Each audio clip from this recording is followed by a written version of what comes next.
Bismillahirrahmanirrahim. Assalamualaikum warahmatullahi wabarakatuh. Teman-teman, saya dengan Hedi Mulyadi dan di sebelah saya ada si manusia merdeka Muhammad Said Didu. Apa kabar, Bang? Sehat? Alhamdulillah sehat.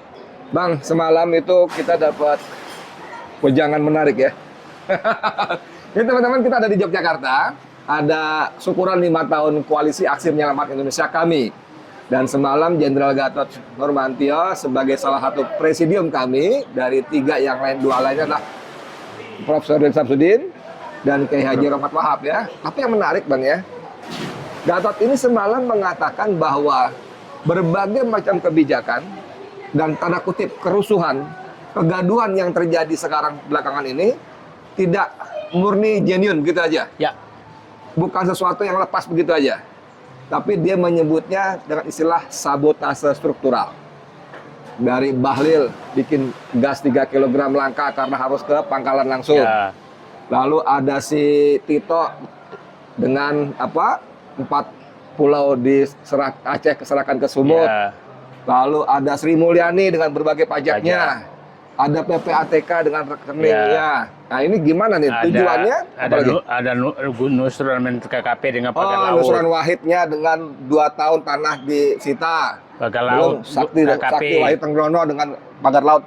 Semuanya itu memancing kemarahan rakyat. Oke. Dan kata Gatot Nurmantio itu adalah sesuatu yang diorkestrasi, diatur begitu rupa yang dia sebut dengan istilah sabotase struktural. Supaya rakyat marah kepada Prabowo. Ini gimana, Abang bacanya gimana nih? Tunggu, kalau nggak Gatot dulu ini kenapa ngomong begitu, Bang? Ini Pak Gatot ini kan lama sekali diem. Iya, iya. Dan saya takutnya pada saat diem itu lagi di Hambalang. Oh, Hambalang bersama Prabowo ya? Berburu Prabowo. Ngapain, ngopi-ngopi atau apa? Ngopi-ngopi. Nah, karena lama sekali ini nggak bicara. Atau keluar memberikan analisis yang menurut saya sangat masuk akal. Masuk akal ya? Sangat masuk akal. Dan betul-betul apa yang dikatakan itu benar. Nah, jadi yang menarik, yang melakukan semua sabotase struktural yang dimaksud itu adalah menteri-menteri Jokowi loh. Yang biasa disebut dengan geng Solo. Geng Solo. Iya. Nah, artinya kemungkinan besar ini terjadi. Nah, geng Solo ini selalu bikin gaduh dan yang mendiamkan Prabowo. Iya. Tapi di balik itu Prabowo selalu menyatakan menteriku sudah bekerja cukup dengan baik, cukup memuaskan. Cukup memuaskan. Iya, sebentar. Ini menarik nih. Memang seperti kata Bang Said ya, bahwa kegaduhan itu diselesaikan oleh Prabowo. Harusnya bawahannya menyelesaikan masalah di atas. Iya. Jadi begitu Bahlil dengan LPG 3 kilonya diomelin, akhirnya balik lagi. Ke Aceh, ya kan? Lalu Ambalat. Ya. Ambalat 40 Aceh. 40 Aceh. Prabowo langsung ngomong. Betul. Lalu pagar laut dia perintahkan Panglima TNI untuk cabut, ya kan? Terus Raja Ampat. Jadi sebetulnya saya mau tanya, ini Prabowo ini Presiden RI apa petugas damkar? Saya pikir ya kalau petugas damkar bagus untuk rakyat. Yang saya takutnya adalah petugas Solo. Pembersih masalah. Pembersih masalah, yang bikin masalah terus Solo dia yang ini kan yang menyelesaikan gitu. Tapi Bang, kalau menurut Bang Said itu sebetulnya apa sinyalemen warning dari Gatot itu masuk akal nggak sih? Saya justru berharap itu perintah Prabowo untuk meminta agar Gatot bicara. Wih, kenapa begitu? Kan begini, kita tahu. Ini kan 5 tahun kami kemarin, ini kan berkumpul semua tokoh, dan saya melihat, ya selain termasuk kita ya, selain kita mengantar semua tokoh, selain X yang pernah dipenjara oleh Jokowi, termasuk Bung Edi, Napi, Saganda, Jumhur, Ruslan Buton, si Anton Permana. Nah, artinya yang kelompok berkumpul tadi malam itu memang itu istilah saya ini pendukung Prabowo 24 karat. Oh iya, 2019. Dan inilah orang-orang yang ada di MK, di KPU, yang mengunjungi orang-orang yang dibunuh, Ini orang-orang pejuang Prabowo semua. Pejuang Prabowo semua berkumpul, dan saya melihat tadi malam ada kesepakatan tapi ada peringatan, Bung Edi. Kan begini, semua sepakat bahwa kasih kesempatan, tapi kemarin sudah keluar waktu loh. Setahun ya? Setahun, Din 20 Samsudin, Oktober. ya? Yang ngomong Din Samsudin. Din Samsudin. Iya, iya. Dan kelihatannya diaminkan oleh peserta, ya? peserta. Nah, ini sinyal. Nah, tapi siapa tahu sebenarnya Pak Gatot itu memang diutus Hambalang sampaikan mereka, aku mau melakukan sesuatu karena aku sudah dikerjain. Saya nggak tahu. Ini menarik loh, karena yang diperintahkan Gatot Nurmantio, Ya. Jenderal Bintang 4, mantan Panglima TNI. Betul. Kalau analisis saya itu benar, maka kita membacanya bagaimana? Kenapa mesti Prabowo minjam mulut Gatot? Nah, gitu. Begini, Pak Gatot mungkin dinilai bahwa orang ini tidak akan memainkan isu untuk kemanfaatan dirinya. Oke. Nah, ya Figur Gatotnya. Figur Gatotnya, Oke. karena orang-orang sekitarnya orang udah selesai semua hidupnya. Oke. Nah, tapi kalau ditugaskan yang lain maka digoreng barang itu. Maksudnya orang lain? Orang lain, Oke. termasuk partainya. Oke. Termasuk partainya Oke. untuk menyampaikan sinyal itu. Dan Pak Gatot tadi malam tidak ada yang protes sama sekali tentang waktu itu. Ya, setahunnya. Setahun. Bang Din ya, Samsudin ya. Nah, cuma Pak Prabowo harus ingat bahwa yang diminta mereka bukanlah bahwa menyelesaikan suatu masalah, semua masalah. Yang diminta oleh kita semua adalah bahwa Pak Prabowo menjadi dirinya sendiri dan memisahkan dirinya dari Jokowi. Itu kan yang paling diminta. Sinyal itu aja cukup. Ya, salah satu pesan utama Gatot Nurmantio semalam adalah segera lepas dari bayang-bayang Joko Widodo. Ya. Ya kan? Ya. Dan itu kan sudah lama kita suarakan. Betul. Saya Didu, Refli Harun, siapa semua kita, siapa lagi itu, Sunarko dan segala macam ya. Nah, apa perbedaan pesan yang sama dibawa oleh messenger yang berbeda? Itu seorang Gatot. Apa bedanya? Pak Gatot ini kan orang yang sangat menahan biasanya kata-kata yang menyebabkan beban kepada Prabowo. Kita ingatlah, waktu pada saat Jokowi beliau itu selalu menahan kata-kata loh. Tapi tadi malam itu vulgar loh. Jadi nanti kita putar lagi tuh. Sebetulnya bukan vulgar, lugas. Itu ya. lugas sekali. Dan saya tetap menyatakan keluar kata-kata itu dengan setelah mengurai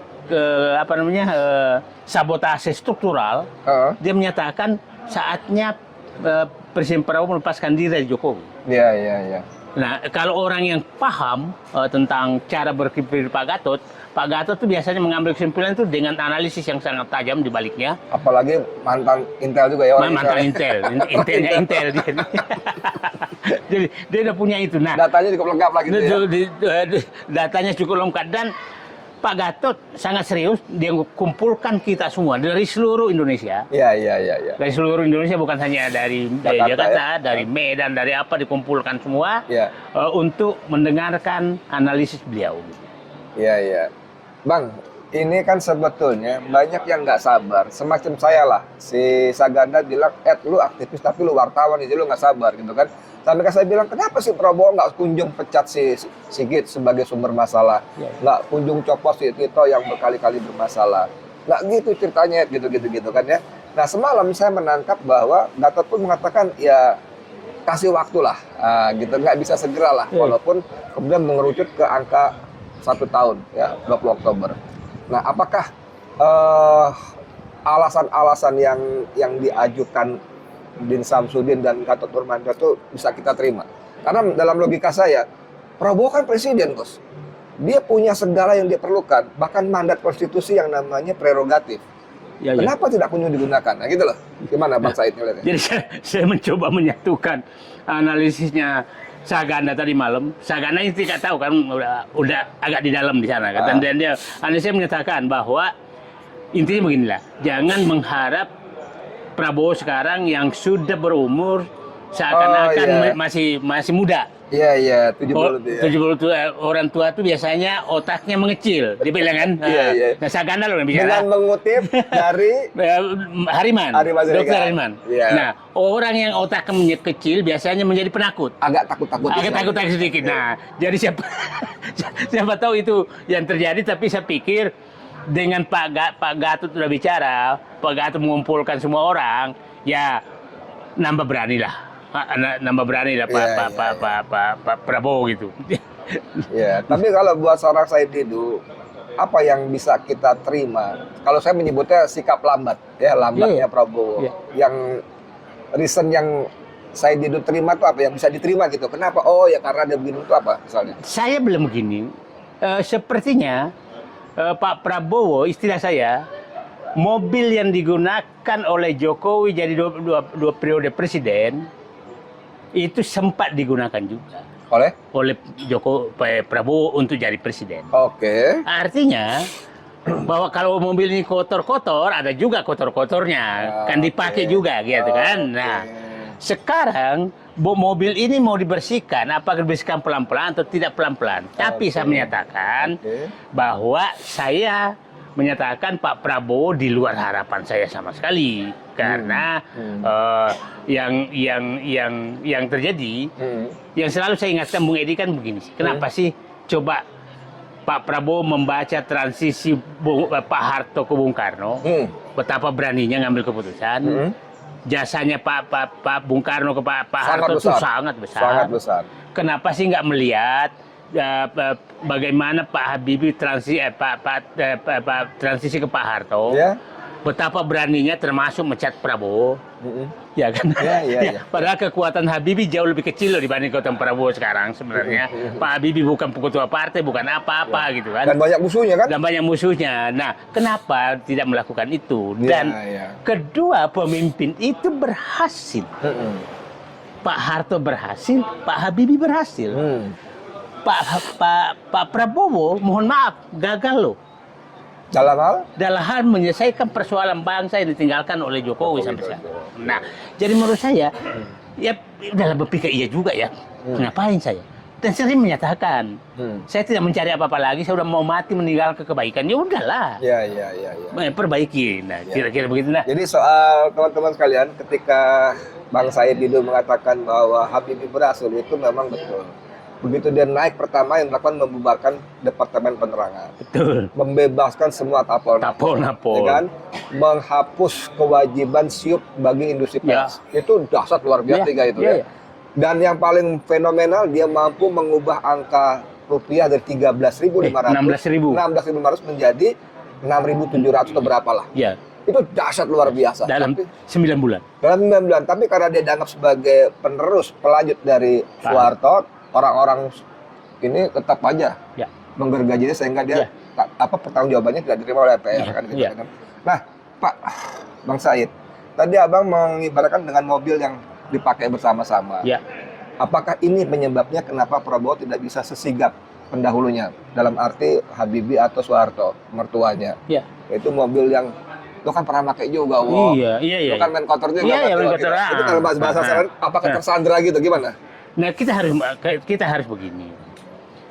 Pak Prabowo, kalau memang itu ada kesalahan, maka rakyat mengampuni demi perbaikan. Memaafkan lah. Jadi contoh, orang kan menyatakan, banyak menyatakan, yang menang pemilu itu Parcok. Ya kan? Yang menang pemilu itu bukan partai, tapi Parcok. Nah, mungkin juga karena Parcok menang, menyenggol Parcok nggak berani gitu. Saya dapat konfirmasi soal itu. Nah, jadi maksud saya, Pak Prabowo, kalau Bapak tetap mempertahankan takut terhadap kotoran itu, maka rakyat lama-lama tidak sabar. Dan saya pikir kami sudah menyatakan 20 Oktober loh. Kan sederhana kalau Bung Edi kita tahu, orang-orang ini kan hanya 3 hal yang dia minta. Berantas korupsi, tegakkan hukum, bersihkan pemimpin dari Joko Widodo, kan 3 itu aja. Bahwa pertumbuhan ekonomi masih enggak, bukan itu yang yang dituntut. Kita tahu bahwa beban yang Pak Prabowo beban yang ditinggal Joko Widodo ke Bapak itu sangat berat. Pak Gatot menyatakan tadi malam itu mungkin butuh 100 tahun. Dia bilang kalimatnya gini, kerusakan yang ditimbulkan oleh Jokowi tidak bisa dipulihkan walau membutuhkan waktu 100 tahun. Dahsyat ya? Hancur sekali gitu. Nah, jadi Pak Gatot menyatakan, jadi kalau Pak Prabowo tidak, nah itu pun dengan asumsi bahwa 100 tahun kalau orang-orang perusaknya dibuang. Kalau perusaknya masih ada alam, ya tambah rusak. Iya. Teman-teman sekalian, saya di dunia sebetulnya kalau saya nilai kayak orang main yoyo. Ke bawah, ke atas. Maksud saya gini, satu ketika dia menghabisi Prabowo, tapi kalian dia memuji Prabowo dengan beberapa Agrinas, soal buruh yang 6,5%, soal apa? Abolisi. Itu kan yoyo kan ngangkat. Tapi pada saat debat, yang 2-3 hari terakhir ini cukup Bapak pidatonya soal Tantim misalnya. Bapak menghapus Tantim kita bangga, tapi Bapak masih mengangkati orang-orang pengkhianat penjilat sebagai Ini gimana? Apa yang terjadi pada suasana kebatinan seorang Said Didu ini bagaimana begitu? Bukan begini. Saya selalu menyatakan Pak Prabowo kalau pidato udah cukup lah. Tapi faktanya Pak Prabowo sering melakukan langkah bertolak belakang dengan pidato. Nah, contoh lah, 2 lah yang tentang Tantim. Tantim sebenarnya bangga sekali saya, kan begini, Ed. Harapan saya, dan saya komunikasi ke dalam, hanya minta itu dikurangi. Ternyata Pak Prabowo menyatakan hapus. Nah, itu oke. Tapi di hari yang sama, mengangkat komisaris-komisaris yang tidak berkualitas dan siapa ya, contohlah Kodari, Denny J.A., Grace Natali, Samara, Giring, Yofi, organ gitar.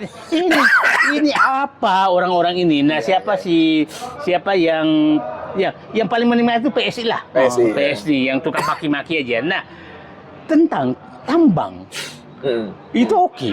Suatu kemajuan menyatakan itu bahwa kan 3 hal yang dinyatakan. 1, aku udah tahu loh pelanggaran tambang 1063. Dasar kan? Kerugian negara 300 triliun. Pelakunya adalah mantan jenderal, ketua partai politik.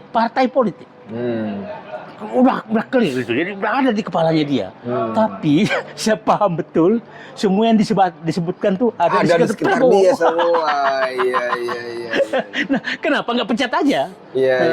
Itu dia kata-kata kita susah memahaminya. Beberapa orang pembela Prabowo akan mengatakan, lu nggak paham nih strategi nih. Iya, itu tuh. Ini strategi. Nah, saya waktu sempat baca postingannya saya di akun X-nya itu, waktu masih 6 bulan strategi Bapak terbukti gagal. Gimana? Oke, sekarang kita balik ke fokus tadi. Kalau memang itu bagian dari sabotase struktural, kan seharusnya, apalagi seorang jenderal, mantan Pangkostrat, mantan Danjen Kopassus, tentu dia dapat banyak informasi sebagai presiden. Kan dia harus, kalau saya dalam logika awam saya, difokus ke sumber masalah, diamputasi. Nah, sumber masalah itu kan Solo, Jokowi. Ada orang mendapat, udahlah Jokowi selesaikan, 80% persoalan kita selesai. Nah, bagaimana kan? Kenapa nggak kunjung dilakukan itu? Kita sebutkanlah. Perusak bangsa ini selama Jokowi yang orang-orang perusak bangsa selama Jokowi yang masih ada di sekitar Prabowo, kita sebutkan satu-satu. 1, Sri Mulyani. Yes. Oke. 2, Tito. Betul banget. 3, Menko Polhukam, BG. Oke. Nah, 4, Bahlil. 5, Erlangga. Zulhas. 7, Menteri Kelautan. Si Sakti Trenggono. Raja Juli 8. Terus siapa? Si Kapolri. Kapolri apa lagi? Si Bocil Dito. Ini perusak. Nah, jadi rakyat tahu kalau Pak Prabowo tidak berani menyentuh orang-orang ini, ya usah berharap berhenti pidato aja dulu. Oke. Kalau LBP. Iya. Nah, Luhut itu kan. Iya. Ini kita sebutkan itulah Jokowi yang sekarang. Nah, Pak Gatot tidak membuka tadi malam nama-namanya. Tidak. Tapi kita paham. Kita paham bahwa itu yang dimaksud perusak struktural dan semua struktural. Udahlah, saya menyebutkan nama-nama itulah kira-kira. Belum jenderal komisaris ya. Oke, Bang Said. Saya mau taksi pertanyaan menjelang akhir. Kalau Prabowo tidak kunjung melakukan itu, kenapa sebetulnya? Nah, Itu pertanyaan yang saya juga, Pak Prabowo, kenapa Bapak tidak lakukan? Nah, tapi beginilah.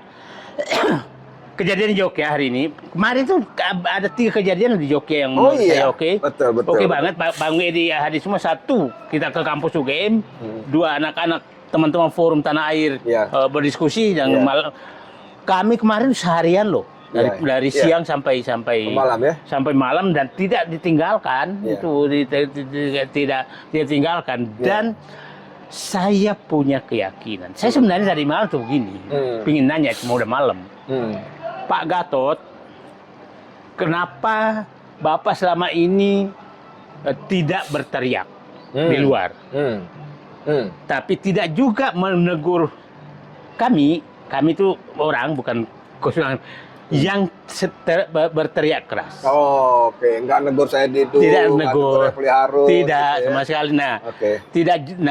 Tidak juga dan Bapak juga ngomong kadang-kadang tapi tadi malam itu satu sangat kemajuan bahwa dia sudah menyatakan kasarnya begini.